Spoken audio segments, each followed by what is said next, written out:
Tamil Nadu assembly ఎన్నికల ఫలితాల అనంతరం అక్కడి రాజకీయాలు అత్యంత ఆసక్తికరమైన మలుపులు తిరుగుతున్నాయి. ప్రముఖ నటుడు విజయ్ నేతృత్వంలోని తమిళగ వెట్రి కజగం పార్టీ అనూహ్య విజయాలు సాధించి అతిపెద్ద పార్టీగా అవతరించిన నేపథ్యంలో నూతన ప్రభుత్వ ఏర్పాటుకు భవిష్యత్తు రాజకీయ వ్యూహాలకు సంబంధించిన చర్చలు ఊపందుకున్నాయి.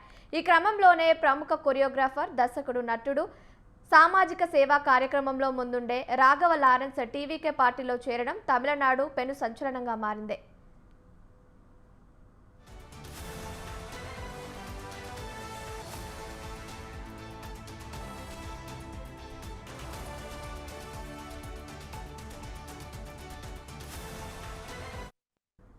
సినీ రంగంలో నటుడు విజయ్తో మొదటి నుంచి మంచి అనుబంధం ఉన్న రాఘవ లారెన్స్ రాజకీయాల్లోనూ ఆయనకు మద్దతుగా నిలిచేందుకు సిద్ధమయ్యారు.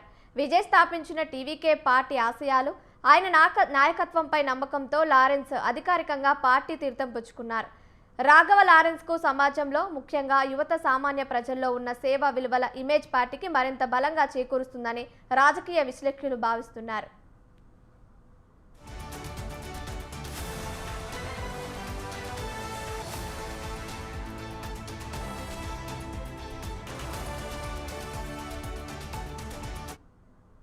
రాఘవ లారెన్స్కు నూతన ప్రభుత్వంలో లభించబోయే ప్రాధాన్యత, పార్టీ వర్గాల నుంచి అందుతున్న సమాచారం ప్రకారం ముఖ్యమంత్రిగా బాధ్యతలు చేపట్టబోయే విజయ్ తన కేబినెట్లో రాఘవ లారెన్స్కు కీలకమైన మంత్రి పదవిని కేటాయించే యోచనలో ఉన్నట్లు తెలుస్తోంది. సమాజ సేవ, వికలాంగుల సంక్షేమం, యువజన వికాసం వంటి రంగాల్లో లారెన్స్ చేసిన సేవలను గుర్తించి దానికి తగిన శాఖను సాంఘిక సంక్షేమ లేకపోతే యువజన శాఖ ఆయనకు అప్పగించే అవకాశం ఉందే ఊహాగానాలు గట్టిగా వినిపిస్తున్నాయి.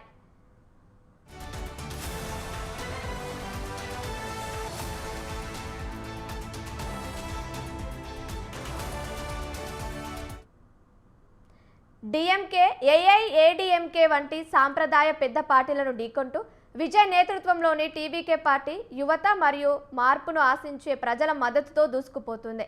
ఇప్పుడు రాఘవ లారెన్స్ వంటి ప్రజాదరణ పొందిన సెలబ్రిటీలు మరియు సేవా దృక్పథం ఉన్న వ్యక్తులు తోడవడంతో టీవీకే ప్రభంజనం తమిళనాడు రాజకీయ చిత్రపటాన్ని పూర్తిగా మార్చేసేలా ఉందని రాజకీయ విశ్లేషకులు భావిస్తున్నారు.